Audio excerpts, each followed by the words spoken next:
ظلم کا تعلق مظلوم کے احساس سے ہے۔ کسی ظالم کا کوئی عمل اس وقت تک ظلم نہیں کہلائے گا جب تک مظلوم اس عمل سے پریشان نہ ہو۔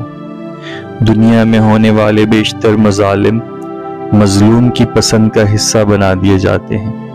بعض اوقات تو مظلوم اس ظلم کو برداشت کرنا اپنے ایمان کا حصہ سمجھ لیتا ہے۔ میرا نام گوہر ایوب ہے اور آپ سن رہے ہیں ٹریول اینڈ ٹاک AST۔ ظالم کا سب سے بڑا ظلم یہی ہے کہ وہ مظلوم کو ظلم سہنے اور ظلم میں رہنے کی تعلیم دے چکا ہوتا ہے۔ امیر بادشاہ غریب رعایا کو تسلیم، صبر و رضا کی تعلیم دے کر اپنے مال کو محفوظ کرتا ہے۔ غریب کو صبر کی تلقین کرنے والا خود امیر رہنا پسند کرتا ہے۔ ظلم ہوتا رہتا ہے اور کسی کو خبر تو کیا احساس تک نہیں ہوتا۔ امیر حکمران اپنے بچوں کو انگریزوں کے اسکول میں تعلیم دلواتے ہیں اور غریب عوام کو دین کا حوالہ دے کر سمجھایا جاتا ہے کہ ان کے بچے کس دارالعلوم میں تعلیم حاصل کریں۔ درس نظامی سے فارغ التحصیل ہو کر غریبوں کے بچے کسی مسجد کے امام بن کر اس کے حجرے میں زندگی بسر کرتے ہیں اور امیروں کے بچے افسر بن کر حکومت کرتے ہیں۔ ظلم ہوتا رہتا ہے اور کسی کو محسوس نہیں ہوتا۔ اگر کوئی دانشور اس ظلم کی نشاندہی کرتا ہے تو اسے ملحد و زندیق کہہ کر بدنام کیا جاتا ہے۔ تعجب کی بات یہ ہے کہ ظلم سہنے والا خود بھی ظالم کے ساتھ مل کر اس انسان کے خلاف ہو جاتا ہے جو اس پر ہونے والے ظلم کی نشاندہی کرتا ہے۔ ظالم اپنے ظلم کو برقرار رکھنے کے لیے بڑے بڑے روپ دھارتا ہے، کبھی مسیحائی کا روپ، کبھی رہنمائی کا وہ روپ، کبھی آشنا کا انداز، کبھی محبت کا طلسم، کبھی تعریف کرنے والے کی شکل میں۔ ظلم بہرحال جاری رہتا ہے۔ آج مسیحائی کی وبا پھیل چکی ہے۔ ہر نااہل کو زام آگاہی ہے۔ قوم پر انتشار نازل کرنے والے مسیحاؤں کی کمی نہیں، ڈاکٹروں کی کمی نہیں۔ ڈاکٹروں کی شکل میں ایسے مسیحا موجود ہیں جن کی توجہ مریض کے بجائے ان کی جیب پر ہوتی ہے، مسکرا کر اتنی بات کہنے کے لیے کہ آپ کو کوئی بیماری نہیں، آپ سے فیس کا مطالبہ ہوتا ہے، آپ خوشی سے ظلم سہتے ہوئے رخصت ہوتے ہیں۔ غریب کی بیماری امیر ڈاکٹر کے لیے نوید بہار ہے۔ ظلم جاری رہتا ہے اور کسی کو خبر تک نہیں ہوتی۔ سیاست کے میدان میں رہنما اپنے انا کے سفر میں بڑے بڑے ظلم کرتے ہیں۔ عوام کو گمراہ کر کے ان کی زندگی عذاب بنا دی جاتی ہے۔ ایک ان پڑھ چھابڑی والے کو سیاست کے میدان کا شہسوار ہونے کی غلط فہمی عطا کر دی جاتی ہے۔ وہ بیچارہ ظلم برداشت کرتا ہے اور سمجھتا ہے کہ اسے بین الاقوامی سیاست کا مکمل شعور مل چکا ہے۔ وہ امریکہ مرد آباد، امریکہ مرد آباد کے نعرے لگاتا ہے اور چھابڑے کو بساط سیاست سمجھتا ہے۔ اس بیچارے پر ظلم ہو چکا ہوتا ہے اور وہ اس سے آگاہ تک نہیں ہوتا۔ ایک نئے دور کی تمنا مجبور زندگی کو نئی اذیتوں سے دوچار کرتی ہے۔ رہنما کرسیوں کے کھیل میں غریبوں کی عافیت سے کھیلتے رہتے ہیں۔ ظلم جاری رہتا ہے اور مظلوم کو احساس تک نہیں ہوتا۔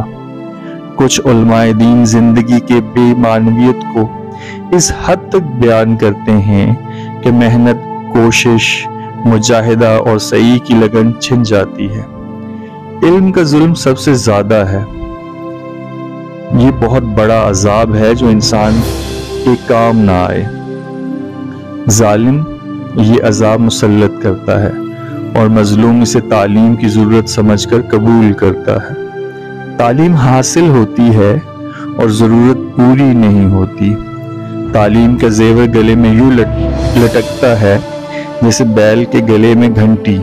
وہ گھنٹی کی آواز سنتا ہے اور خوش ہوتا ہے اور ظالم کی زمین میں ہل چلاتا ہے۔ وہ خود نہیں جانتا کہ اس کے ساتھ کیا ہو رہا ہے۔ تعلیم ہے تو روزگار کیوں نہیں؟ روزگار تعلیم سے نہیں، تعلقات سے نصیب ہوتا ہے۔ بے معنی تعلیم بد نصیب کا مقدر بن جاتی ہے۔ اس ظلم کی کسی کو خبر نہیں ہوتی۔ بہت خطرناک ظالم زندگی میں دوست بن کر آتا ہے۔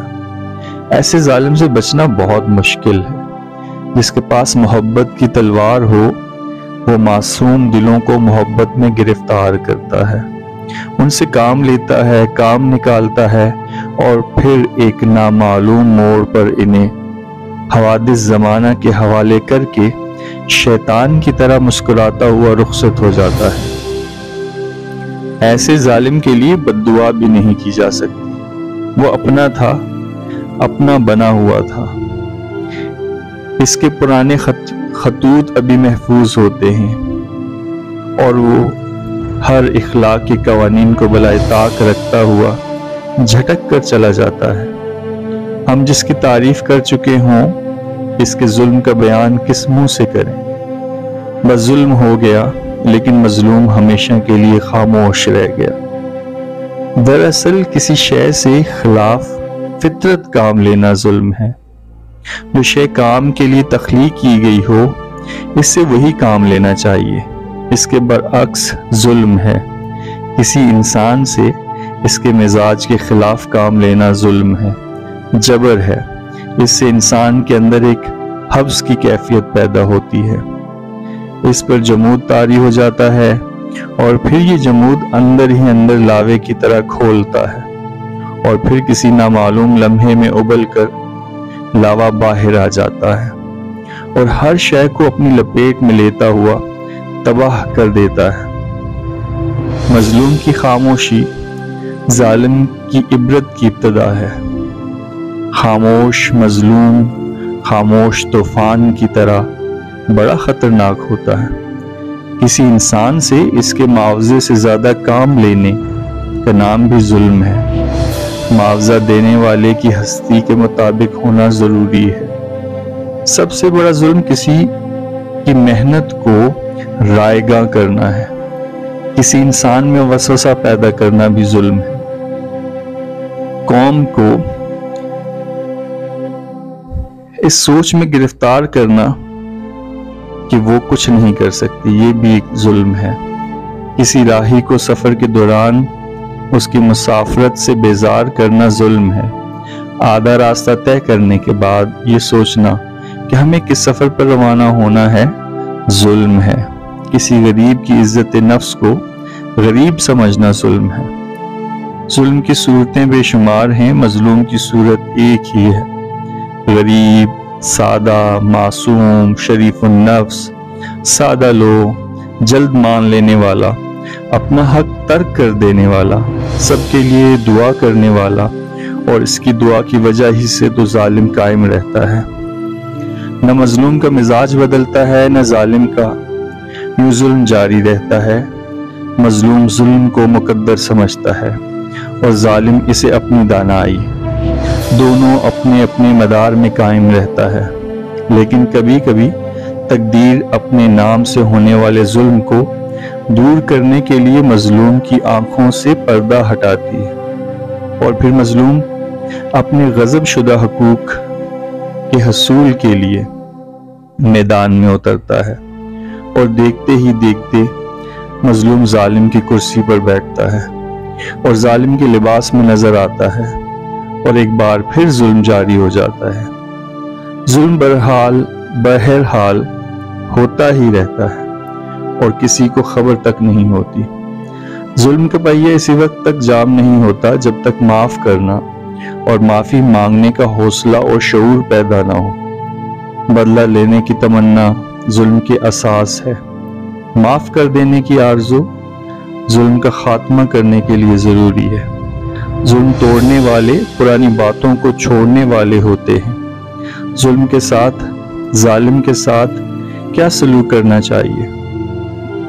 پیغمبروں کی زندگی سے معلوم ہوتا ہے۔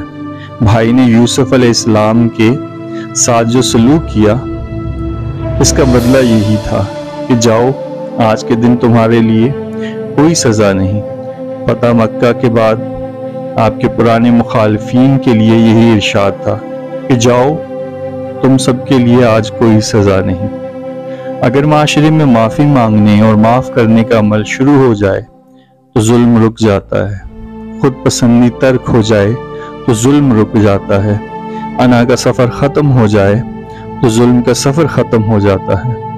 ہر وہ شخص جو اللہ سے معافی کا خواستگار ہے، اسے سب کو معاف کر دینا چاہیے۔ جس نے معاف کیا وہ معاف کر دیا جائے گا۔ دوسرے پر احسان کرنے سے ظلم کی یاد ختم ہو جاتی ہے۔ حق والے کا حق ادا کر دو، بلکہ اسے حق سے بھی ماسوا دو۔ بس اتنے سے عمل سے ظلم ختم ہو جائے گا۔ جس معاشرے میں مظلوم اور محروم نہ ہوں، وہی معاشرہ فلاح ہے۔